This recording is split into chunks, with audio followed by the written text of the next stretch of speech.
রাজধানীর সমস্যা নিয়ে সরব প্রদেশ কংগ্রেস। খোঁড়াখুড়িতে নাচেহাল আগরতলার সাধারণ মানুষ। দূষণ এবং রোগ বৃদ্ধি নিয়ে তোপ। এডিসি ভোটে রাজনৈতিক চাপানোতর তীব্র হচ্ছে।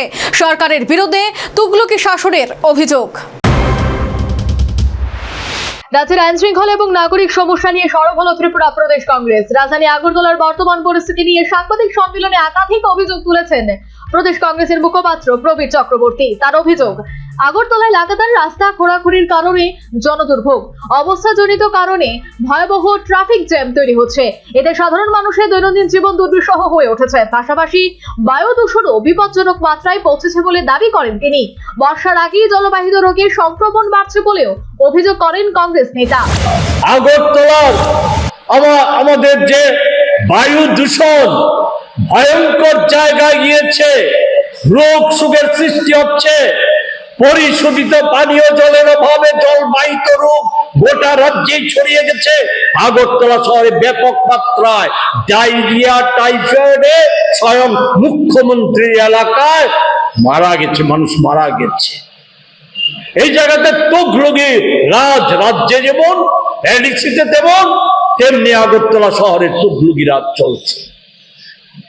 কি অবস্থা আগরতলা শহরে? ট্রাফিক সমস্যা, চলাচল করা যায় না, এর মধ্যে খোঁড়াখুড়ি অবৈজ্ঞানিক উপায়ে।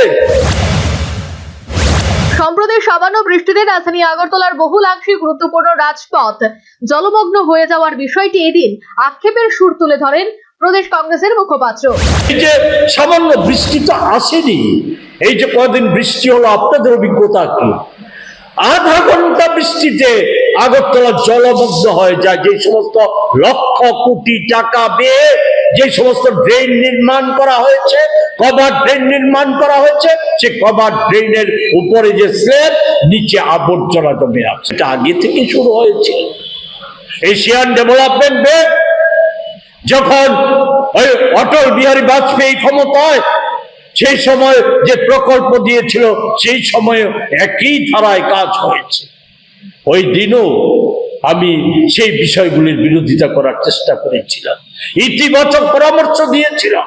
সেই পরামর্শগুলি সেদিন গ্রাহ্য হয়নি। আজও ইতিবাচক পরামর্শ দিতে চাই। হকার সমস্যা নিরসনে, হ্যাঁ, এটা ঠিক। আগরতলা বা ত্রিপুরা রাজ্যটা ইলাস্টিক নয়, যেটা নিলেই বড় হবে, আর নতুন নতুন মার্কেট করা যায়। শুধু রাজধানী নয়, এডিসি এলাকা সহ গোটা রাজ্যের প্রশাসনিক ব্যর্থতার চিত্র স্পষ্ট বলেও দাবি তার। মধ্যপ্রাচ্যে যুদ্ধ নিয়েও কেন্দ্রের ভূমিকার সমালোচনা করেন তিনি। প্রধানমন্ত্রীর নীতির তীব্র সমালোচনা করে রাজনৈতিক বার্তা দেওয়ার চেষ্টা করে। তবে রাজধানী আগরতলার বর্তমানে বেহাল চিত্র সংক্রান্ত তথ্য সঠিক এবং বাস্তব হলেও আসন্ন এডিসি নির্বাচনকে সামনে রেখে কংগ্রেস আক্রমণাত্মক অবস্থা নিচ্ছে এবং সংবাদ মাধ্যমকে হাতিয়ার করেই জনমত করার কৌশল নিয়েছে বলে রাজনৈতিক বিশেষজ্ঞ মহলের অভিমত। Bureau report, news vanguard.